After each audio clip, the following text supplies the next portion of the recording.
All right, we are recording. Thank you for that. Okay, so now for just a little bit about the consortium. The Tacoma-Pierce County Affordable Housing Consortium is a nonprofit membership-based agency. We provide public education and advocacy for the expansion of affordable housing in Pierce County. We do this by educating the public on the need for affordable housing, by hosting webinars such as these meetings, and collecting data to share with the public. We also advocate at the state and local level for policies and funding that supports the creation of affordable housing. The consortium has about 60 members from affordable housing developers, financiers, construction companies, architects, consultants, and individual advocates, all dedicated to advancing affordable housing in Pierce County. If you're interested to learn more or interested in becoming a member with us, just join our website. It's easy to do it from there. And I will also put my email here in the chat.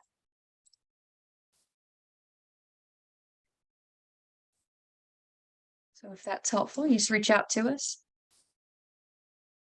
And with that, I would love to announce our presenter today. So Laura Hodgson is a senior planner in the Growth Management Services Unit at the Washington State Department of Commerce. Laura has a bachelor's of architecture and a master's in urban and regional planning from Virginia Tech and has been working in urban planning for 17 years. She's been with the Department of Commerce since January of 2020. And prior to working with Commerce, she worked for a county planning department in Maryland and did consulting work in transportation and urban planning. She's recently overseen the development of guidance for communities updating their housing elements and the foundational changes that were made by the legislature with House Bill 1220. And previously, Laura oversaw a $5 million House Bill 1923 grant program administered by Commerce, focused on increasing residential building capacity. She also administered technical assistance to grantees and supported development of guidance for those grants. Laura currently supports local government updating their housing elements as communities take more active roles in planning for and accommodating housing needs for all income levels and addressing racially disparate impacts in terms of exclusion and displacement.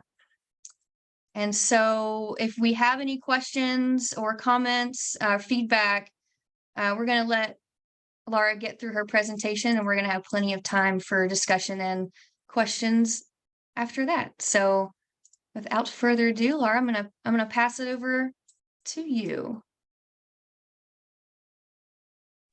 Laura cannot share her screen. Amanda, are you able to switch that over for her? Yeah. Yep. Go ahead, Laura. Should be able to. All right. Thank you very much. Make sure I get the right screen. All right. Can everybody see my screen? Perfect. All right. Well, thank you for having me here today. Excited to share with you the updates that jurisdictions will make into their housing elements as part of their comprehensive plan updates for the periodic update that they're doing right now that is due December 31st, 2024. Before I dive in, I would like to share a little bit about Commerce.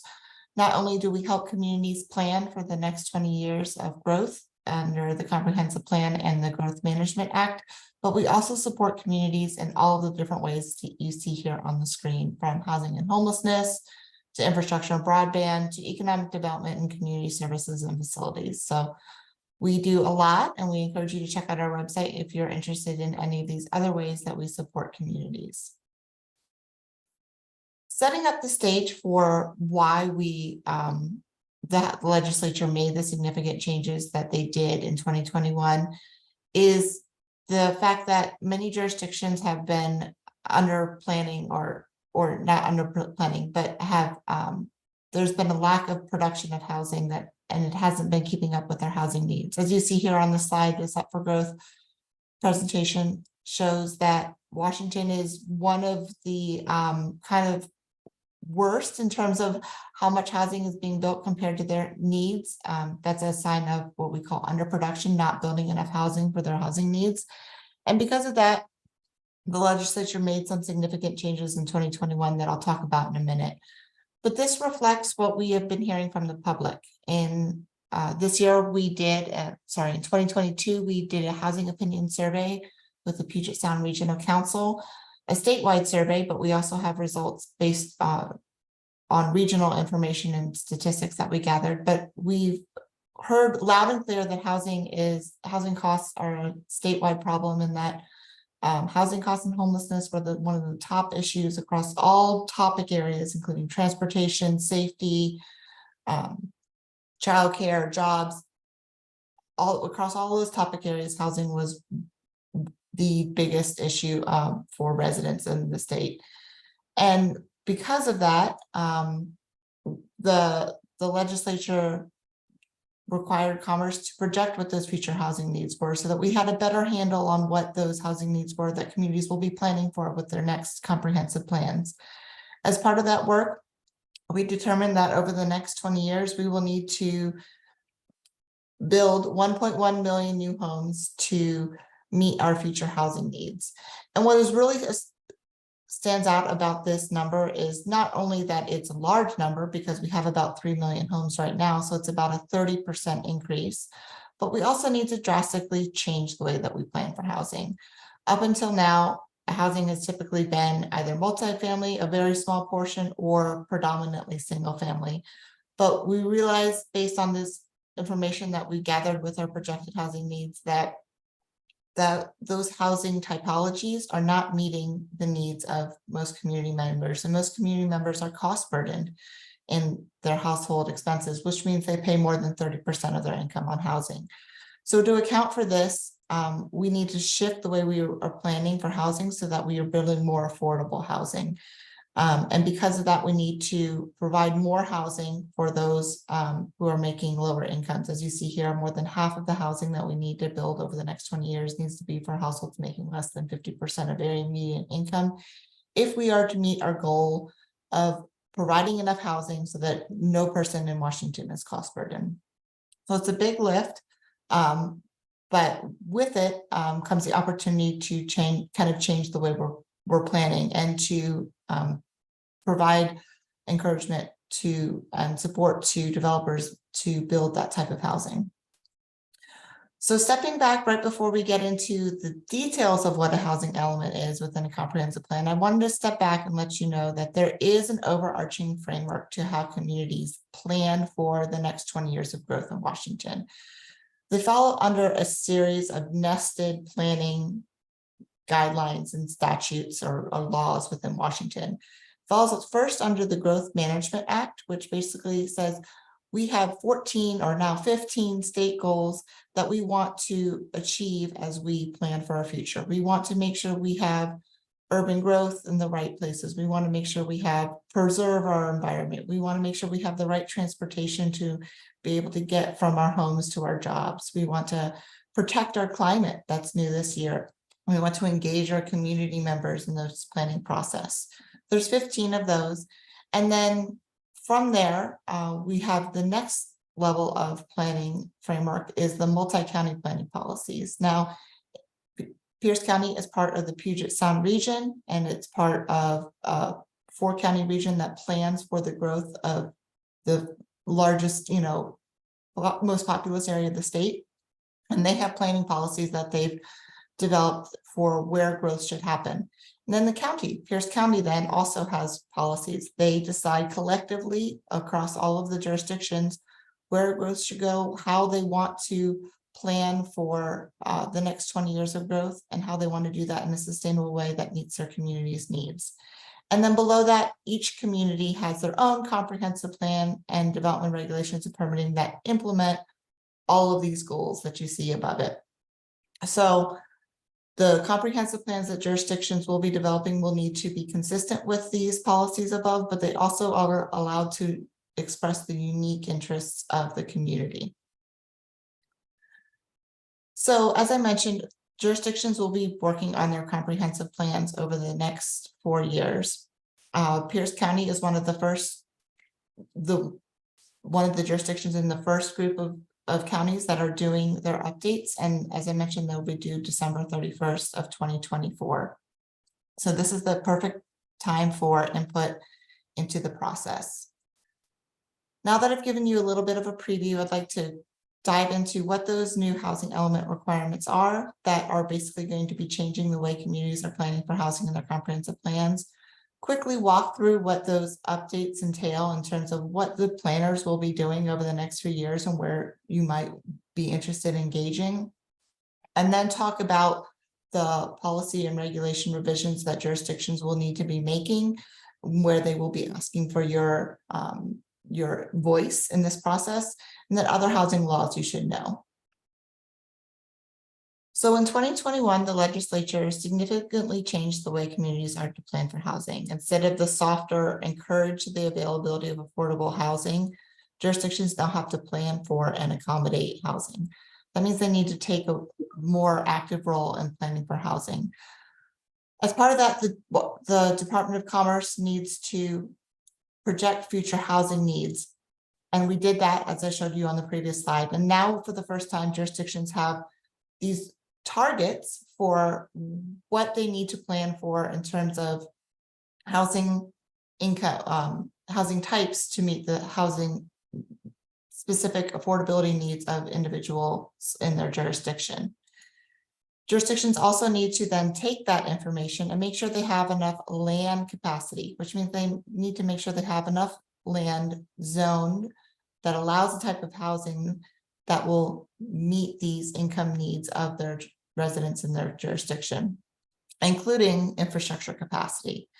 They also need to document the barriers to affordable housing. For example, most jurisdictions are not building, not that jurisdictions build, the developers in jurisdictions are not building as much housing as is needed to meet our housing needs. So the legislature now asks us to identify what the barriers are to that affordable housing being built.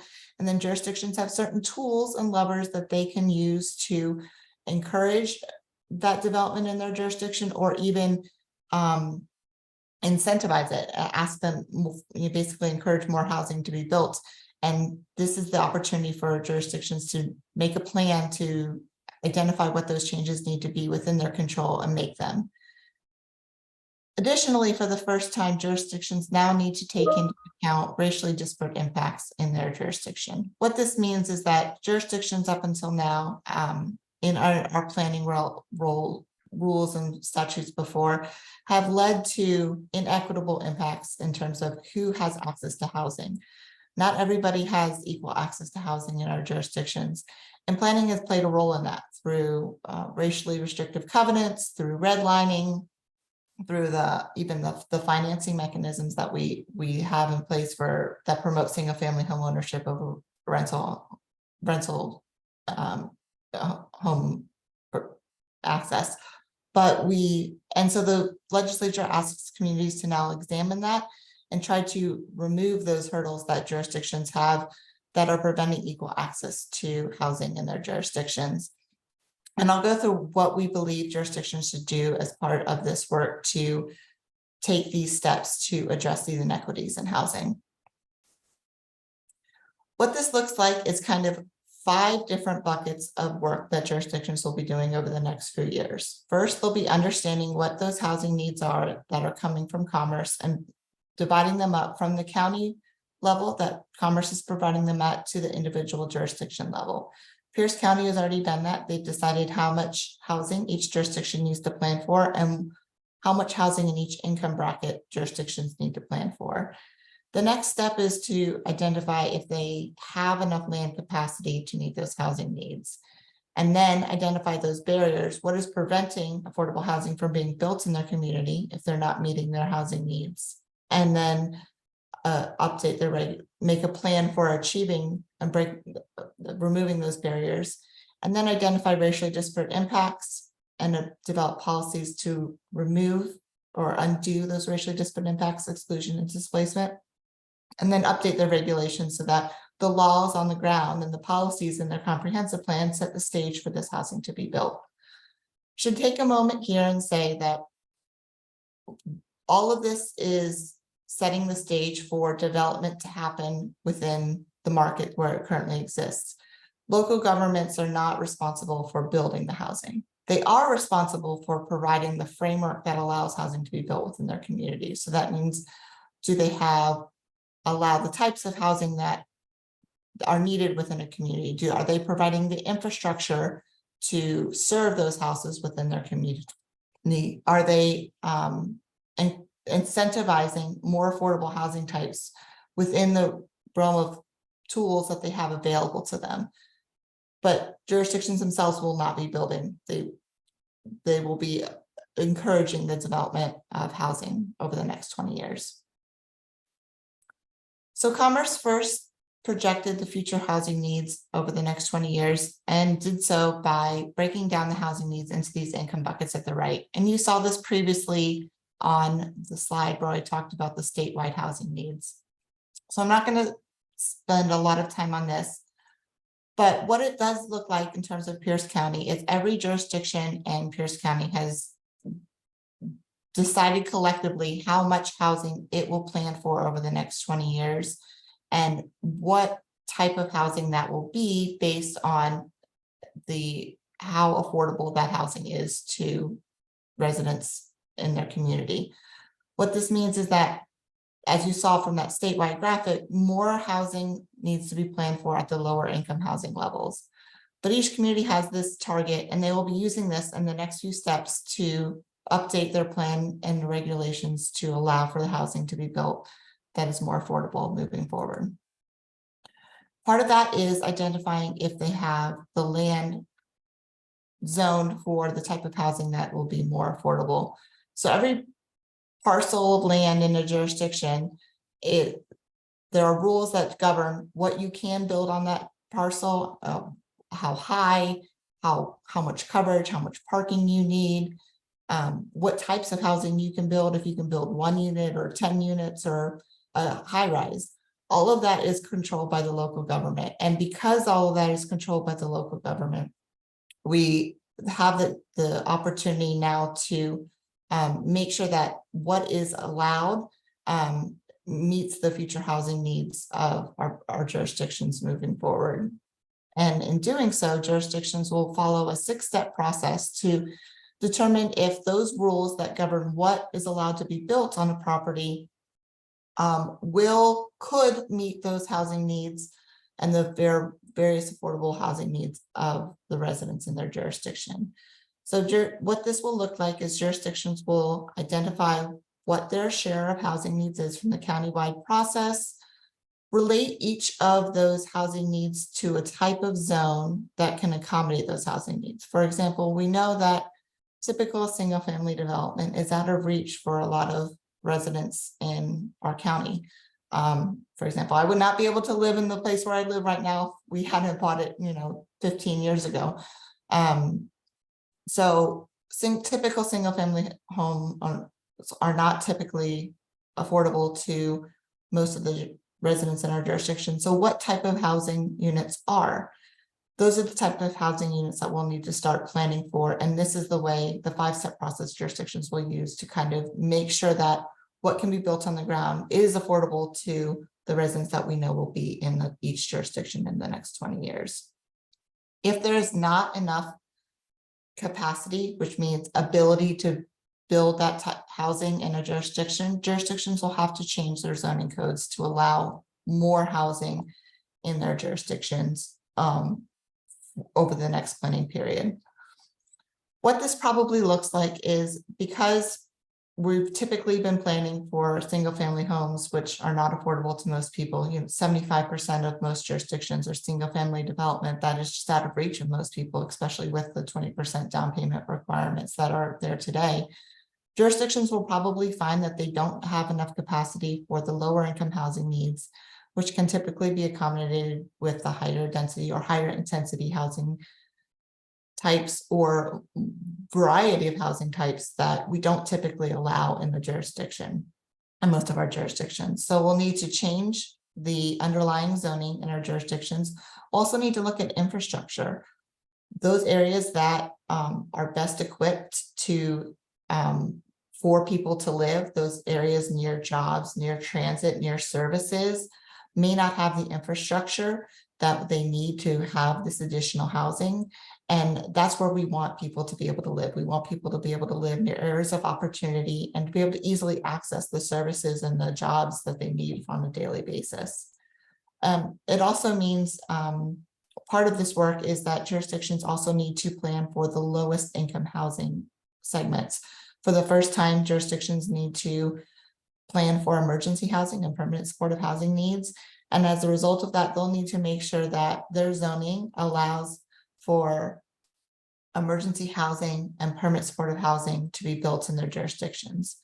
And permanent supportive housing is simply housing for residents who might have disabilities who need services along with housing. And at some point in our lives, we're all going to need that, some more than others. But it's something that we haven't adequately planned for, and is something that most jurisdictions restrict, and therefore we're not meeting that need. So it's one thing that jurisdictions will be updating at this time as well. In addition to making sure they have the land zone to allow the type of housing, there are lots of other barriers that prevent housing from being built and also prevent affordable housing from being built. So the legislature now asks jurisdictions to take a closer look at what are those ways that are preventing developers from coming in and building, from nonprofits from coming in and building, from the state and from using its funds from the Housing Trust Fund and coming and building more affordable housing and emergency housing in jurisdictions. Jurisdictions now have to examine what those barriers are and come up with a plan to address them and remove those barriers. They also need to look at where they are planning for housing and location in relation to employment. We know that as transportation is probably one of the second highest costs of residents nationwide. And because of that, we want to reduce those costs by allowing people to live near where they work. It's also a quality of life issue. I don't want to be commuting an hour to work every day, and I'm sure you don't either. So we need to be making sure that we're planning for housing near jobs. And we also need to be planning for accessory dwelling units now. There's a new state law that changed, and now accessory dwelling units, which are smaller units that on a property, need to be allowed pretty much everywhere. And jurisdictions need to be planning for and thinking about how those can meet future housing needs. As part of this step of documenting barriers, jurisdictions will need to look, are they meeting those numbers of need in their jurisdiction, or developers coming in and building those types of housing that are the community needs and that are more affordable? And if not, what are those barriers and what needs to be done to remove those barriers? So we have some guidance for jurisdictions as they go through this process, but they'll be reaching out to affordable housing developers and trying to understand what is preventing affordable housing from being built. So if you're an affordable housing developer, I'm sure that your jurisdiction would love to hear from you. So they'll be considering things such as development regulations. So how much parking is required for each unit on a lot, what the setbacks are, for example, how much you can build on your lot, how much space on a lot you can cover. They'll also be looking at process obstacles. How long does it take for a development to get a permit? And they'll also be looking at what are the funding gaps. Jurisdictions, while they're not required to build any of this housing, do have limited tools to support affordable housing in their jurisdiction. And this is one thing that the legislature clearly pointed out is something that they want jurisdictions to look at as they evaluate what are the barriers to affordable housing. So if their jurisdictions identified that they are not using those tools, now is a great time for us to recommend that jurisdictions use the tools available to them to support affordable housing. And we have some checklists that walk communities through how to do this. The other big piece of the updates is understanding where there have been inequitable access to home ownership and just home living in jurisdictions. We know in the past that as I mentioned, redlining and racially restrictive covenants have meant that certain people have been kind of relegated to certain parts of our community that didn't always have the amenities and resources that other people did. And honestly, that's wrong. and the state recognized that now and has asked jurisdictions to look at where are those disparate impacts in housing. Where are people being excluded from housing and opportunity in their jurisdiction, and where are people being displaced from their homes because they don't have the opportunities for home ownership or access opportunities to live in their jurisdiction in an affordable way. So we recommend jurisdictions take a process of engaging with those community members who may have been displaced or may have had disparate impacts, understanding who may be adversely impacted, may have been adversely impacted, whether that's intentionally or unintentionally by past regulations, local, state, or federal.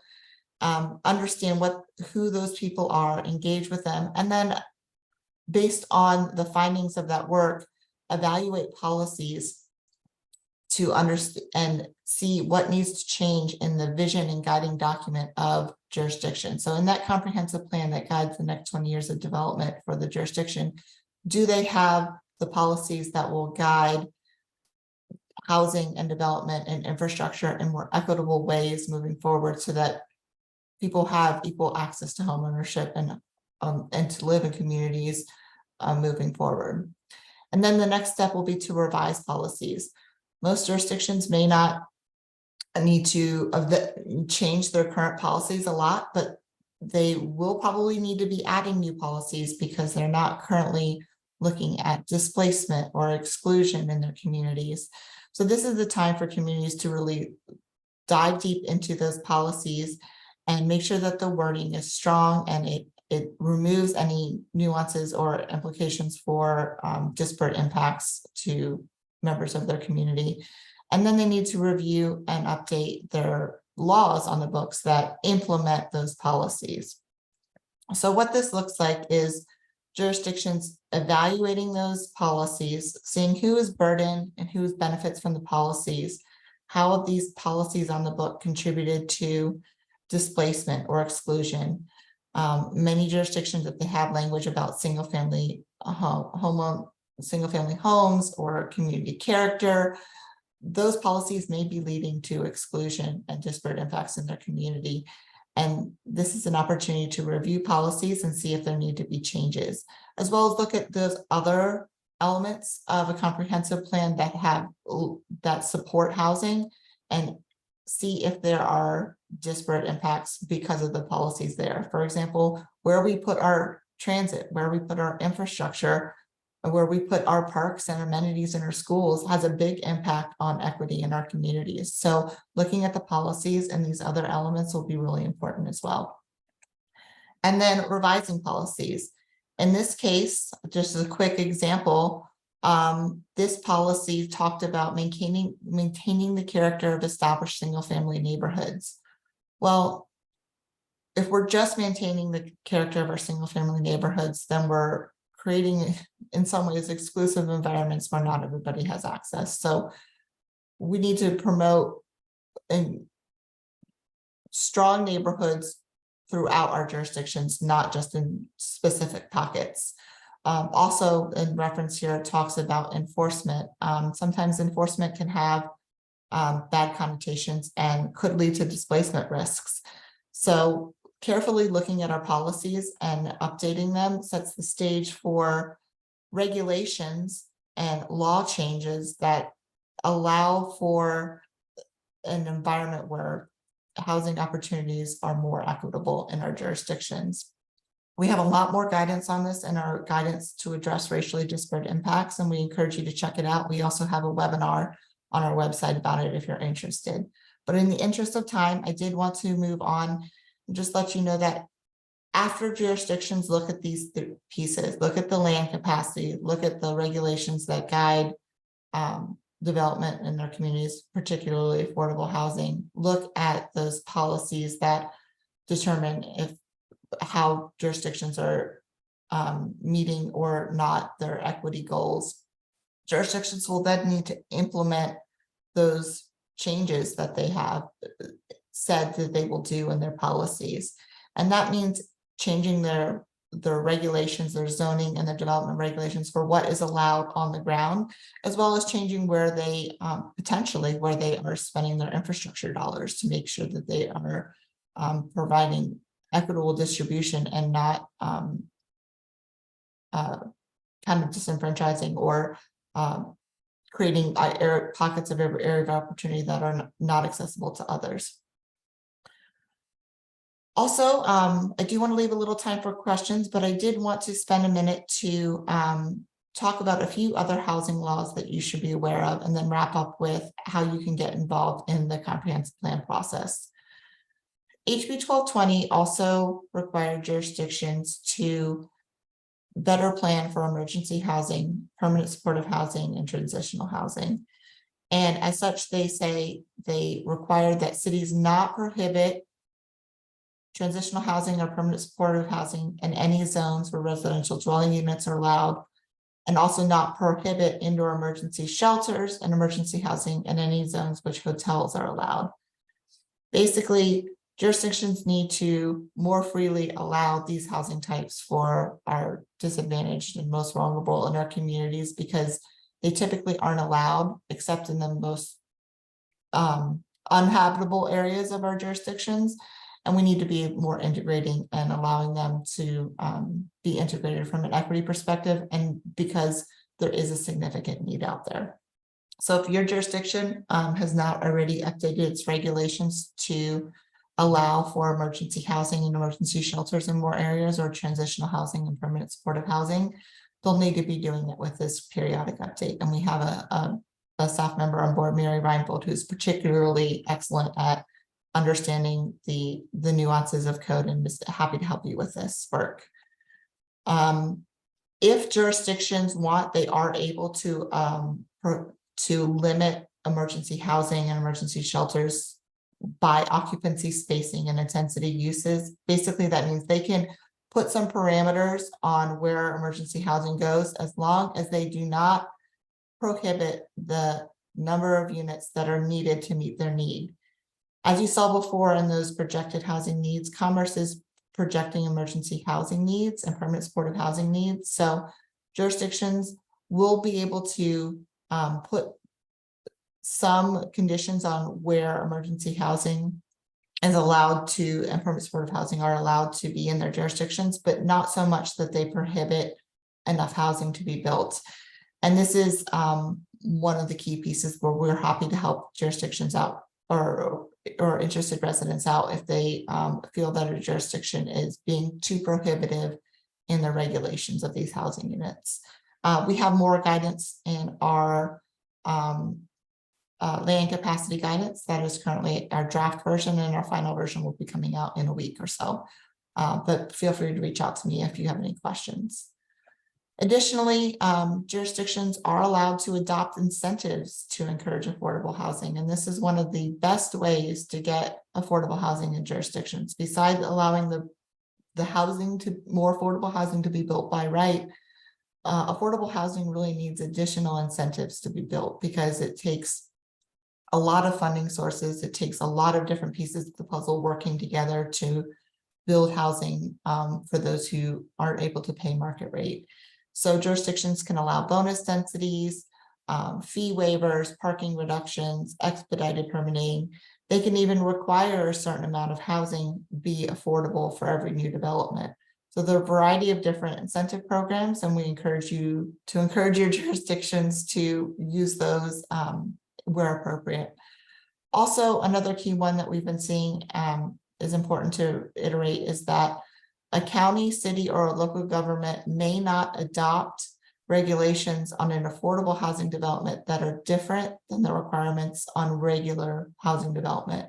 So they can't come in and say, oh, you're an affordable housing project, you need to have this, this, and this extra requirement, or you're a emergency housing project, you need to have a security guard on site, or a safety plan, when a normal residential building doesn't have to have that. So that's one tool to keep in mind. That's a relatively new rule that not everybody is aware of, and something that'll be helpful to making sure that we get a housing that is equitable moving forward. So how can you be involved?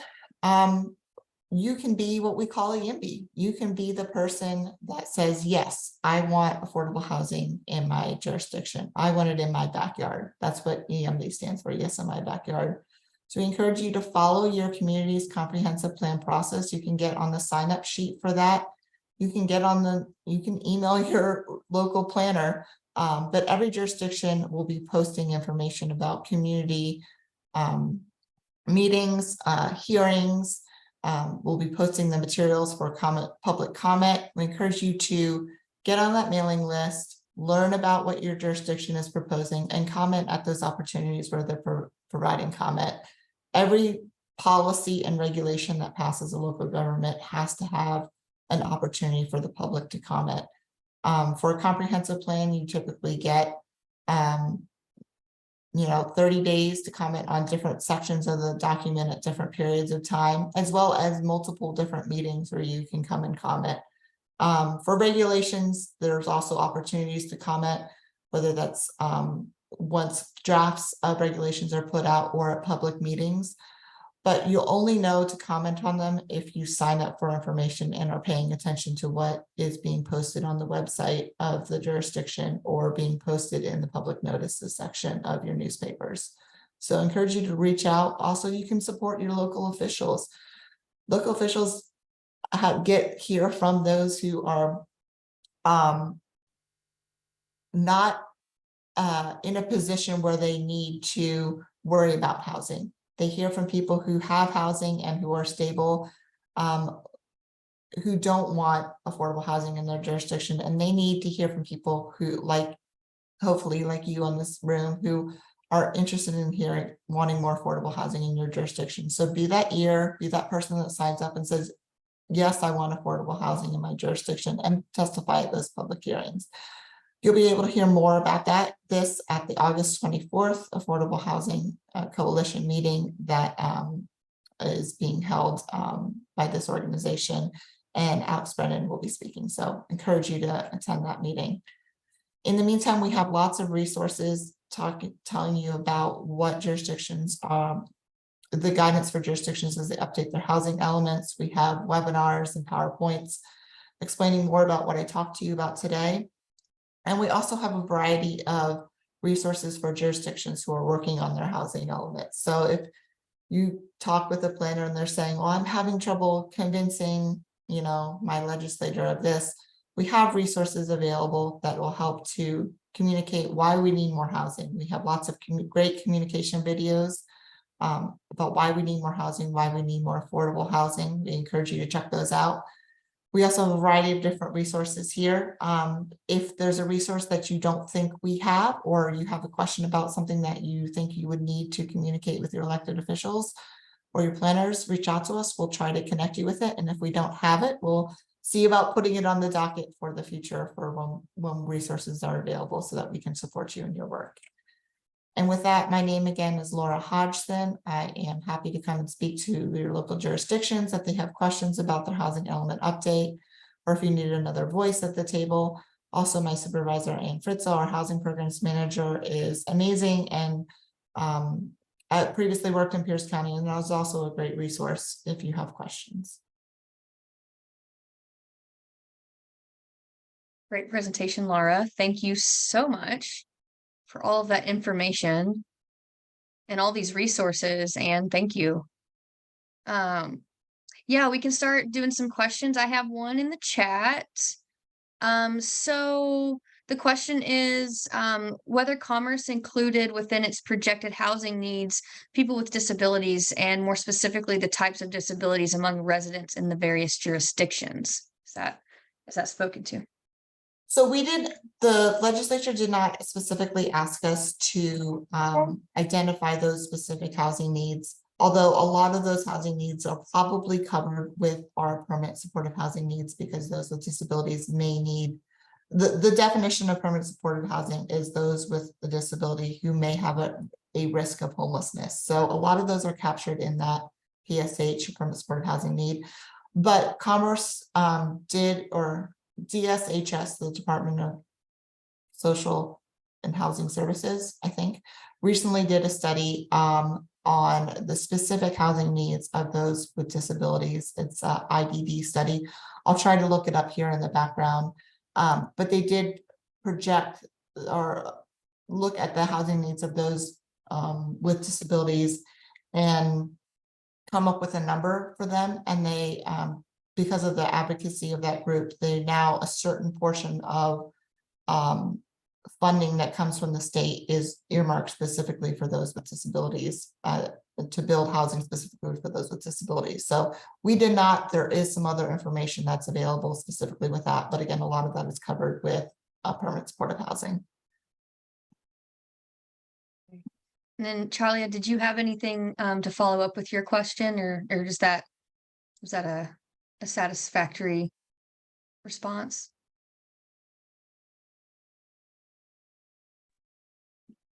Thank you. No follow-up. That was helpful. Thanks. Great. The next question that I have in the chat, and then if anybody else has, I think I have a couple of other questions in the chat, and then we can take hands if we need to. People have more questions. So I have another question about what happens if jurisdictions pass laws that don't align with the requirements. That's a very good question. First, we encourage you to comment on those when that's the case.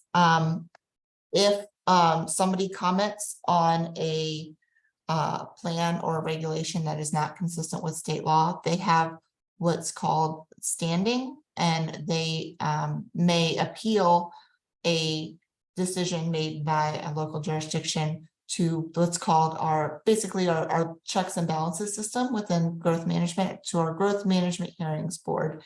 And if in fact they are inconsistent, a law or policy is inconsistent with state law, then they will be directed to change their rules, their laws on the book.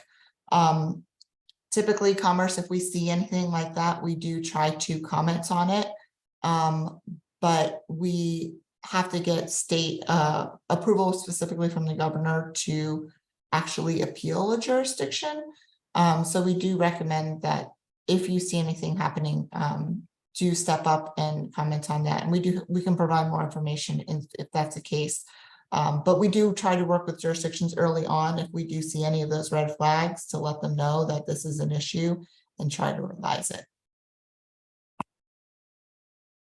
Great. We got some more questions coming in.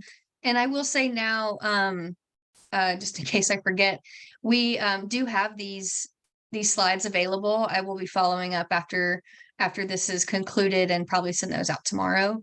And then you can find the recording for this event on our YouTube channel. So our next question, Steve says, sorry if I missed it, but any provisions for financing, either initial or ongoing? I'm assuming you mean financing for affordable housing, or do you mean financing for planning? And Steve, please feel free to come off mute and I want to make sure I'm answering. No, I thank you for this. I do mean low income housing, and I also mean initial and the ongoing issues. Yes, so there's a wide variety of funding sources for affordable housing through the state and federal government. We actually have an appendix in one of our documents that we'll be publishing separately that has almost all of the affordable housing financing tools that we are aware of.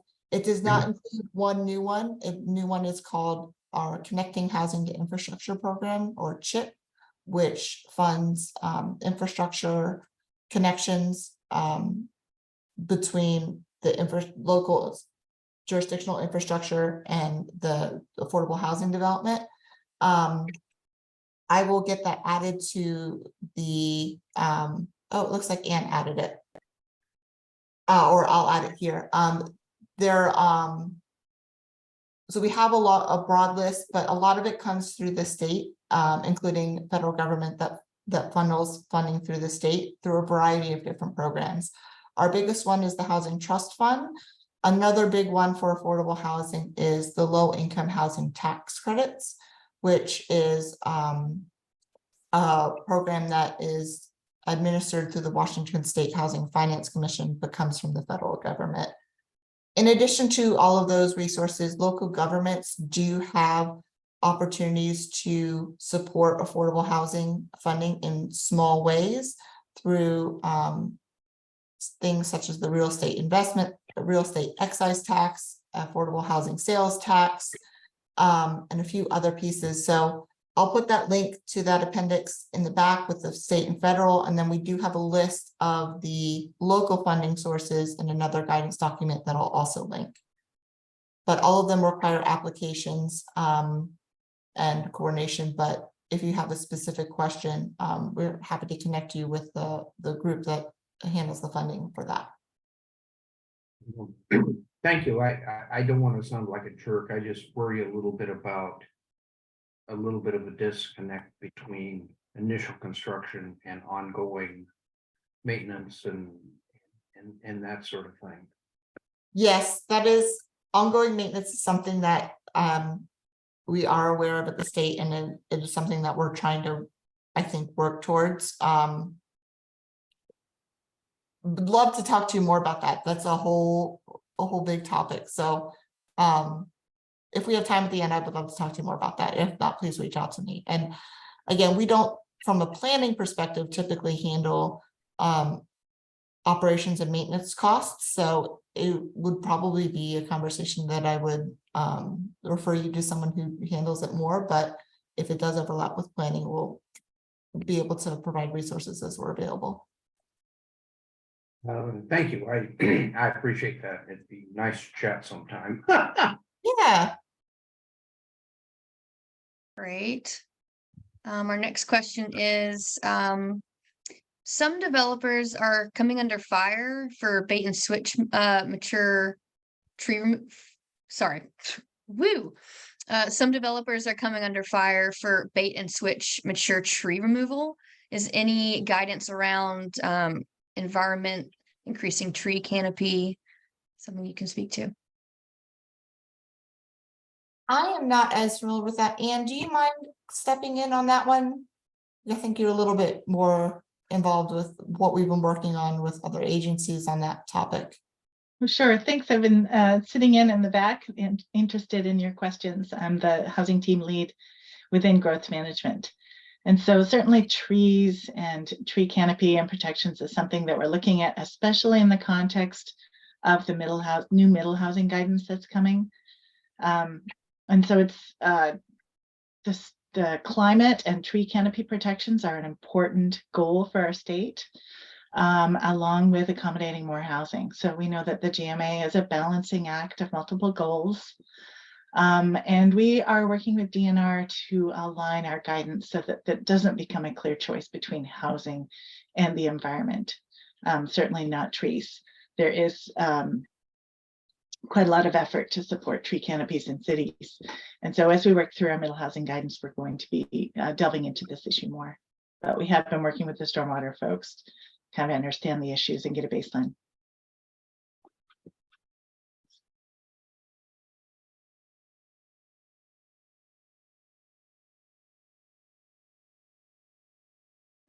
Does anybody else have any follow-up questions, feedback at the moment?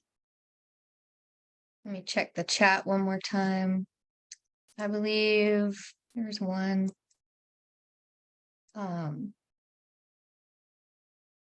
Has there been any use of eminent domain takings clause for building affordable housing? I am not aware of any. That tool is very rarely used because of the impacts it does have on people. We tend to try to use other tools within the toolbox, such as zoning, allowing more variety of housing types, more intensity or density of housing, to encourage housing, affordable housing incentives, reducing the barriers. We try to do all of those before eminent domain. Eminent domain is typically only if there's a specific public benefit that far outweighs the private interests. And do you have anything to add?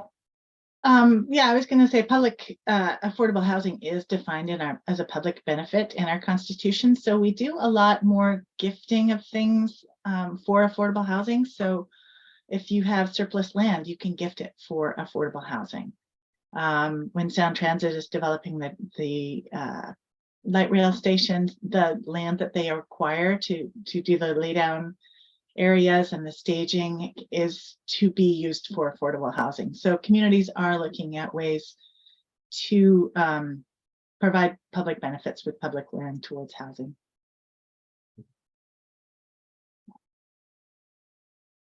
And I do see a comment in here that just says, low-income housing is in, much of low-income housing is in very high heat, concrete, heavy areas. And that is very true. So that's part of. It's true, and it's off sometimes along freeways, which we know is much more burden for environmental costs. So as communities think about where this housing is appropriate, it's certainly appropriate in high opportunity areas and high density zoning areas, which tend to have more concrete. So it's looking at better, because single family development housing doesn't provide the kinds of densities that you need for affordable housing. So it's certainly something that we're looking at as we do look at these multiple goals of climate and affordable housing. Thank you, Anne. And then I also have, would like to see more mixed income buildings. There's no reason high rents from a penthouse can't support those in a building with more modest means, and also contribute to on-site programs such as food bank services and etc.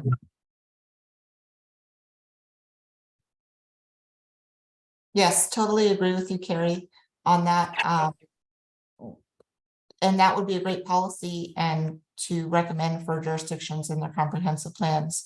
That is a best practice in planning across the nation, and having the right policy and the right affordable housing incentive tools and regulations to encourage the market to do that is what's needed. And that's exactly what jurisdictions will be doing right now with their periodic updates. So encourage you to reach out to your jurisdiction to support that. Thank you for your messages in the chat. And we have another question, it looks like. Okay, so during this planning and rezoning, is the state increasing vouchers for housing authorities throughout the state in the interim? And incentives for mixed use and affordable housing units in existing housing? So a lot of the housing vouchers come from the federal government.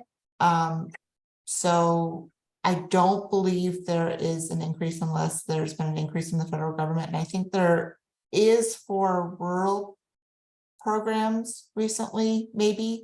But what the state has done is in particular is invest more heavily in the construction of affordable housing. They put another record amount of funding in for the Housing Trust Fund, and more funding in for a variety of different housing programs, not specifically vouchers though per se, but that would be a great avenue. It is something that our housing policy team is thinking about, with the understanding that vouchers are in some ways a more economical way to meet affordable housing needs than always building new construction. On the flip side of that, we have to have enough housing to allow for vouchers to work. So we do need to build more housing.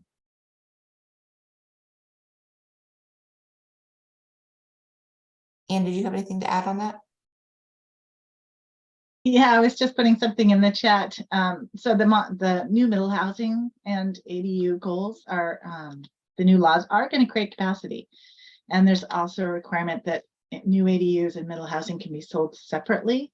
So that's going to help with attainable units for those kind of middle incomes.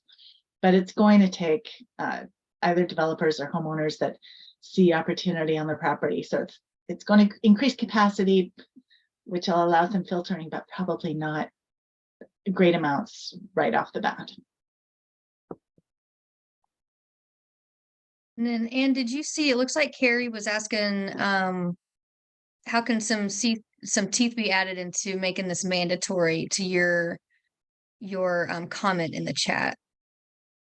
To provide the affordable housing. So no developer is going to develop unless they're going to make their expected rate of return. And so by adding additional density allowances through middle housing or upzoning around transit, you're going to increase the potential that development will occur. But then again, if there's as much zoning as possible, there's no need to provide affordable units. Laura and I were talking last week about where she's from, where there's a cap on the amount of housing that's allowed, and then extra is allowed at affordable levels.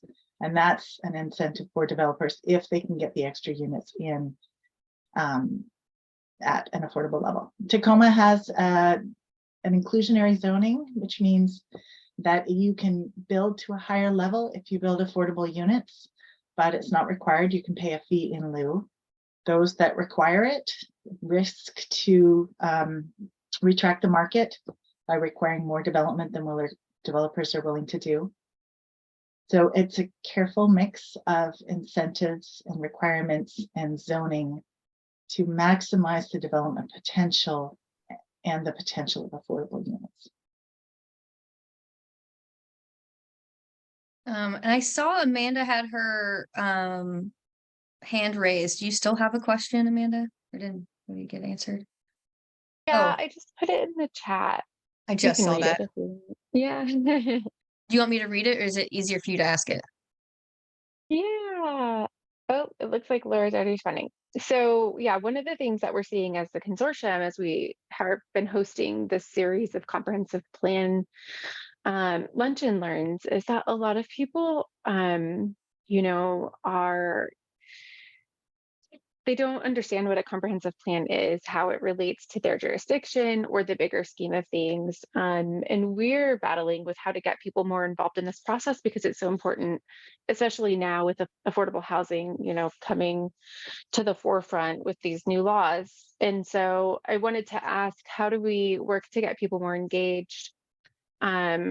What tools are out there for people that we could share? Yeah, so I'll let you guys answer that. So we have some really great videos that we on 6 different topics about housing on our webpage that are meant exactly for engaging those residents who do not know much about planning. They're basically a teaser into planning. They're like, this is why we need more housing, look for more. We also have PowerPoints that accompany them and one-pagers. And if that want to learn more after that, the next step is to listen, to get involved and follow the comprehensive planning process of their local jurisdiction, reach out to their local planner, and or attend a short course on community planning. We have pre-recorded videos with short courses, which basically explain how planning is done in Washington State, including what a comprehensive plan is. But we also have those meetings virtually once a month if someone chooses to not watch the pre-recorded version. After those pieces, we're very happy to dive into more detail. But again, connecting with their local planner after they watch those videos and that short course is the best way to get involved. Community outreach budget for planning. Jurisdictions are provided with funding for their periodic update, the comprehensive plan update, and they may use that however they see fit. Jurisdictions are required to do a public participation plan and come up with a plan for engaging the public along the way. We encourage jurisdictions to do as much as possible with community engagement, and some do better than others. We also are recently with our grant programs, trying to encourage more outreach with any funding opportunities that we give on top of that. So for example, if a jurisdiction gets a grant to study housing, such as we provided over the past 4 years, or this next biennium with updates to middle housing code, we do expect a portion of those funds to go towards outreach. So trying to as much as possible, and we're going to keep asking for more. Do we have any other questions out there? I do have one for you, Laura, just really quickly. The short course on local planning, like amazing course. Do you guys host that? Is that a webinar now? We host that. How often do you do it? We host a short course about once a month. We typically take a break in the summer, so we don't always offer it all the way through the summer. So our next one is September 21st, but I'll put a link in the chat to that webpage. But yeah, at least once a month, except for July and August. Amazing, thank you.